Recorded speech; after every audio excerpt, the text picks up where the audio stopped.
लोगों ने पूछा है सर एक रील बना दे असेस मार्क पे। अब एक तरीका तो ये था कि यहाँ से मैं ये पूरा डॉक्यूमेंट आपको पढ़ पढ़ के सुनाता और आप बोर हो जाते, या मैं इसको सिंप्लीफाई कर दूँ।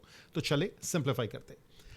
एक क्यूमुलेटिव फ्रीक्वेंसी ग्राफ बनावे, एक्चुअली दो, एक पेपर 1 का एक पेपर 2 का। 600 लोगों ने एग्जाम दिया, मार्क्स रेंज करते हैं 0 से 100।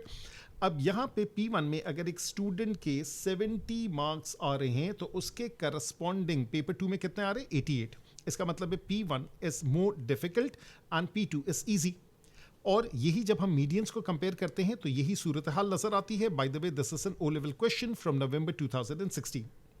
अब कैम्ब्रिज इसको कैसे इस्तेमाल कर रहा है? कैम्ब्रिज इसको ऐसे इस्तेमाल कर रहा है कि वो रैंक ऑर्डर बना रहा है, वो सारे स्टूडेंट्स का डेटा इकट्ठा कर रहा है, उसकी एक क्यूमुलेटिव फ्रीक्वेंसी ग्राफ समझ लें, उसकी परसेंटेज बना रहा है, इसमें डिफिकल्टी लेवल का ख्याल रख रहा है। क्यों? क्योंकि अभी आपने देख लिया कि अगर एक स्टूडेंट के P1 में 70 मार्क्स है तो करस्पॉन्डिंगली P2 में 70 नहीं आ रहे, दोनों 100 मार्क का पेपर है, उसमें कितने आ रहे हैं? 88 आ रहे हैं, ठीक है ना।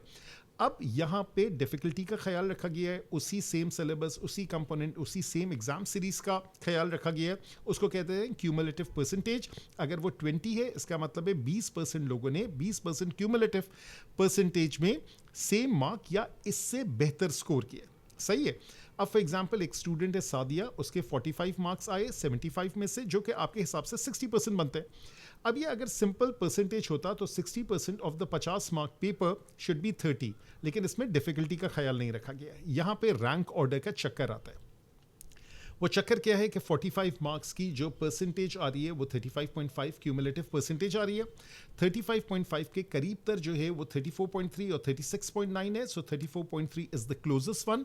इसकी बेसिस पे सादिया के मार्क्स कितने आ रहे हैं? 33। तो यहाँ पे सादिया के 45 थे पेपर 1 में, यहाँ पे 33 थे पेपर 2 में।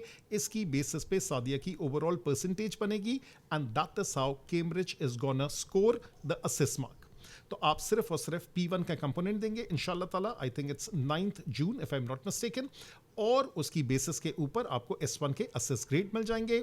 आप तैयारी करना शुरू करें और बिस्मिल्लाह करते हैं, P1 पढ़ना शुरू करते हैं। Take care everyone.